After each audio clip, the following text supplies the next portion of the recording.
जय श्री कृष्णा दोस्तों। तो आज हम सुनने वाले हैं नवरात्रि के पहले दिन माँ शैलपुत्री की कथा। माँ शैलपुत्री की कथा सुनने से आपके जीवन में सारे दुख दर्द दूर हो जाते हैं और माता रानी का आशीर्वाद सदैव आप पर बना रहता है। तो चलिए कथा शुरू करते हैं।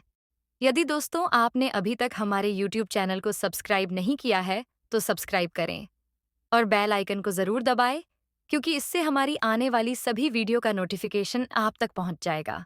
और इस चैनल पर आपको व्रत कथाएं सुनने को मिलेगी, जो आप किसी भी व्रत में सुन सकते हैं और अपने व्रत को साकार बना सकते हैं।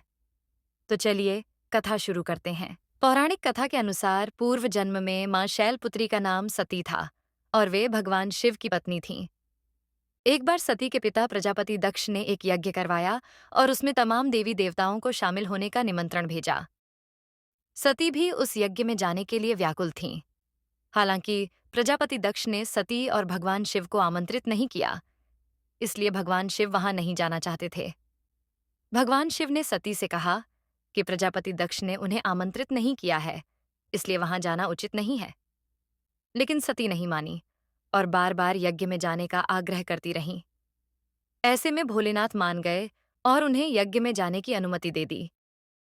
सती जब अपने पिता प्रजापति दक्ष के यहाँ पहुंची तो उन्होंने देखा कि वहां न तो कोई उनका आदर कर रहा है और न ही प्रेम भाव से मेल मिलाप कर रहा है। सती की मां को छोड़कर सभी ने उनसे मुंह फेरा हुआ था। यहाँ तक कि उनकी सगी बहनें भी उनका उपहास उड़ा रही थीं। उनके पति महादेव का तिरस्कार कर रही थीं। स्वयं प्रजापति दक्ष ने भी उनका अपमान किया।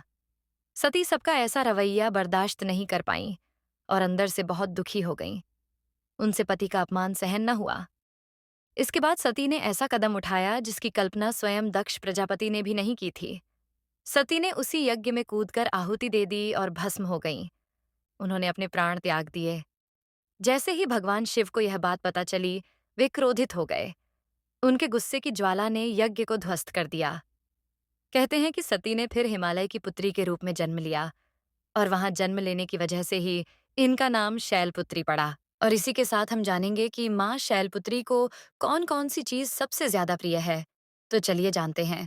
पर्वतराज हिमालय की पुत्र होने के कारण माता की पूजा और भोग में सफेद चीजों का ज्यादा प्रयोग करें।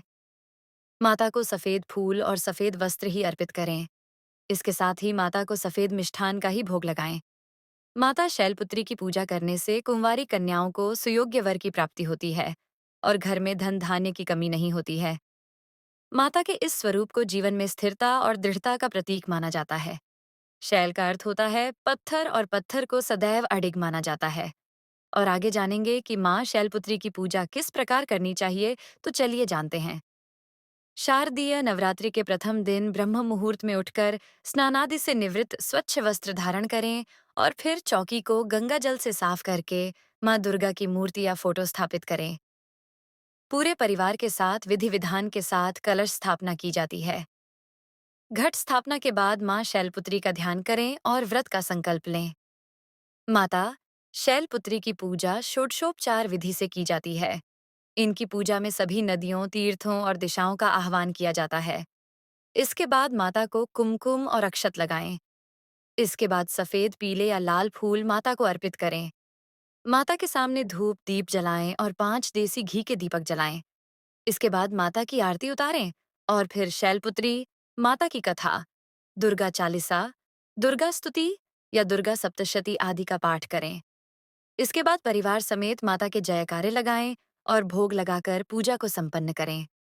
शाम के समय में भी माता की आरती करें और ध्यान करें। तो इसी प्रकार मां शैलपुत्री की कथा संपूर्ण हुई। यदि कथा अच्छी लगी हो तो वीडियो को लाइक करो और ऐसी ही कथा सुनने के लिए हमारे YouTube चैनल को सब्सक्राइब करें।